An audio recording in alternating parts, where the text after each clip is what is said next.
Bob Carr, this is a bit like coronavirus and energy policy. You're only allowed one view. But can we just get this thing out of the road to start with? When you and Paul Keating start expressing your views on AUKUS, they say you're a China apologist. Well, let me say this. Without any equivocation, without any qualification, I believe that the rise of China, including its military accoutrements, requires a response by Australia. It requires a response. And I would, if I were in charge of these things, I'd be having the most lethal submarines operating in the waters to our north as soon as we could get them. I would put that plan in contrast with an AUKUS proposal that may see us without those subs until the 2050s. There are very valid questions to be asked here. If you're saying, as Richard Marles is saying, and I don't disagree with him, I think he's a great defence minister, but if he's saying in 2030 we face this challenge from China's investment in its own defences, then I'm saying let's have a plan that puts lethal Australian submarines in the waters to our north in the 2030s. As AUKUS is going, it could be a wait into the 2050s before we get an AUKUS sub into Australia's waters. Well, let me just go back a bit. I take everything you've said and I'll touch on each of those points in a moment. Just on AUKUS passing, because you're a senior Labor figure in this country, passing through the Labor conference, out there in voterland, do you think Labor people are happy with this? No, they're not. You couldn't stand up at a Labor Party branch meeting and get a motion in favour of this.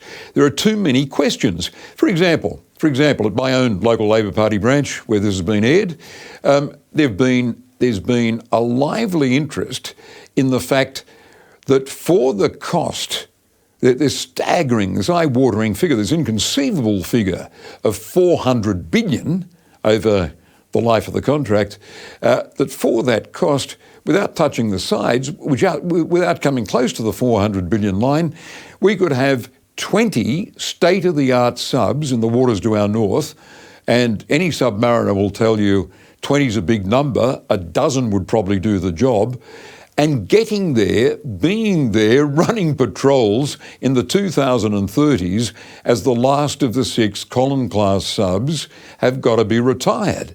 Now, only yesterday in the Financial Review was an article about the strong push now, can't be ignored, in the US Congress, saying, two leading Republicans, July 27, sent a letter to Joe Biden, saying we can't allow AUKUS to go ahead. The Australians are nice people, but if we peel off from our production process 3 of our Virginia-class subs, forget the promised 5, but if we peel off 3, we won't be able to reach the target of a nuclear fleet, a fleet of Virginia-class nuclear subs by 2030, numbering 61.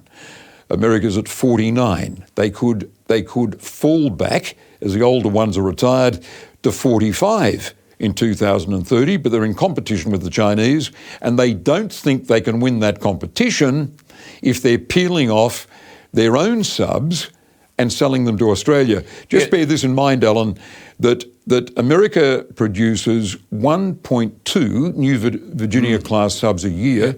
It's very hard to pump up to the desirable 2 new Virginia-class a year because of workforce shortages, not a shortage of cash, but the problem we're all running into, Europe and in respect of Ukraine and everything else, having the volunteers for defence, and in this case for defence production.